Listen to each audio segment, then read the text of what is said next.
Yo, what's happening, fam? L.A.R movement still moving. The book is entitled Lessons from a Non-Custodial Father. It's at Amazon Kindle Create Space. The link will be in the description box below. As always, your realistic soulmate is this topic. Um, I don't personally think people are really looking for love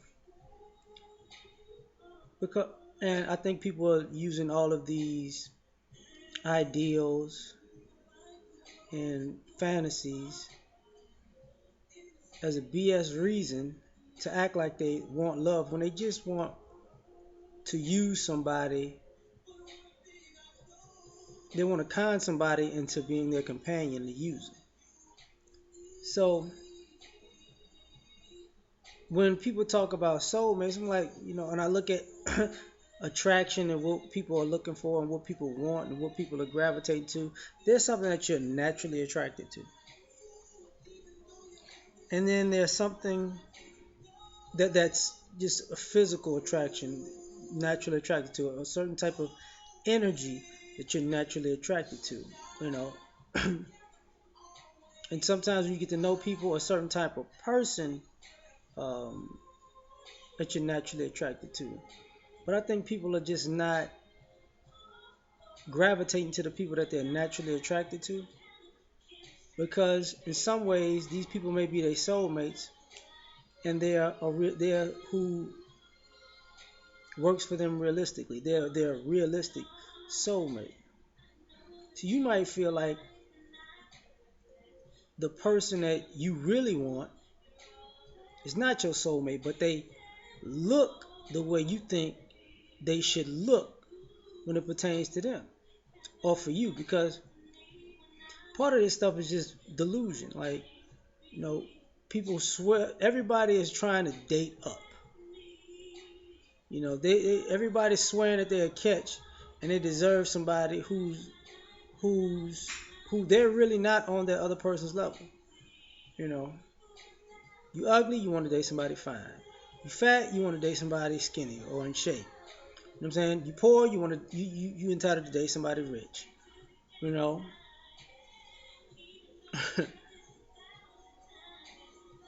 you're a user, you want to date somebody but you're entitled to a giver. You know. So at some point, you gotta who is your realistic soulmate? Who is the person that matches your looks?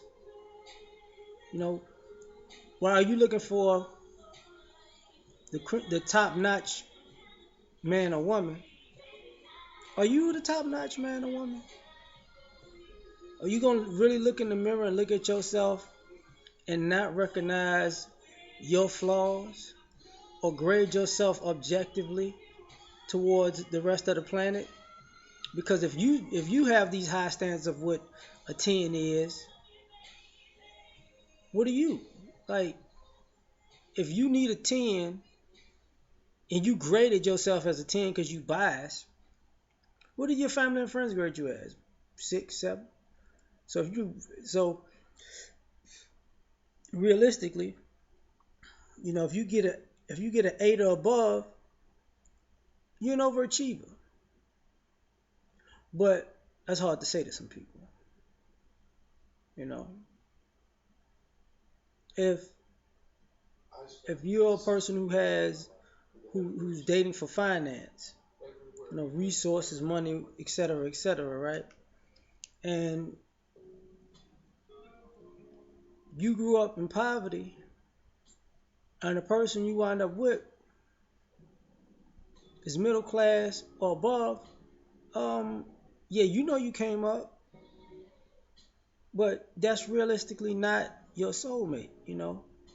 If you come up, cool, but everybody think they're supposed to come up. Not true. Not true.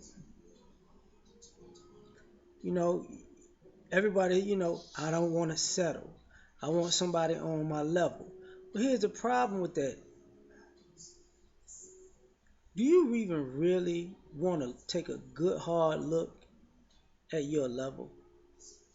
do you really want to just practically state, like write down, where you at and what's your level and what your level can get you?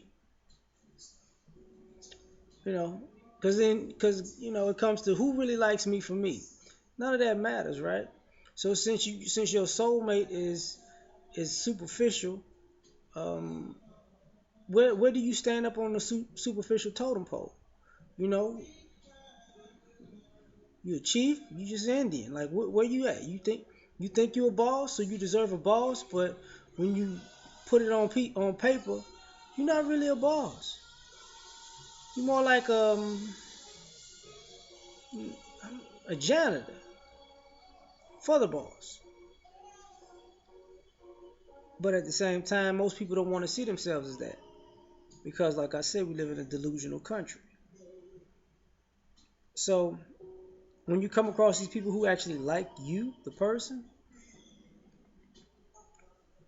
I think in some ways most people have their soulmates and they feel like their soulmates are beneath them.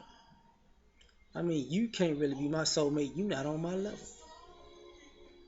You can't be my soulmate. You ain't as fine as you supposed to be. You can't be my soulmate because you don't have the money. My ideal says my soulmate has about this amount, much, or this amount. You can't be my soulmate because my soulmate has to have a higher education than this. Like, have you ever considered the fact that your soulmate actually may be better than you, but it's actually in your level somewhere. They could be a little bit above you, a little bit below you, but y'all on even playing field. That's your level. I think it's a hard pill to swallow for some. The delusion is epic. That's like when you go out and you see people dressed up and they swear they looking good, and you like,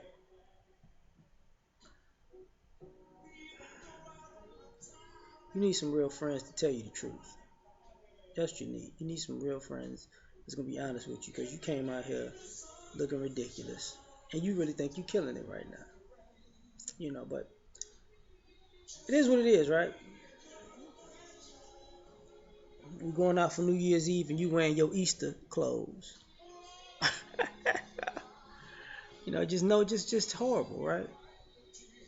But back to the subject. What happens to you? Like, can you say I wanna? I don't want to be. I want to be in a relationship that's equally yoked. Do you realize, you know, okay, that you're on the same level as the person that you're dismissing? Like, it might not be the exact same situation, but most times you're pretty much on the same level as your soulmate. And, you know, it doesn't matter what new circle you go into, it doesn't matter how far you run away from it. Sometimes people run away from their soulmate because of all the superficiality, and then their soulmate moves on, and then they realize what they lost chasing what they want.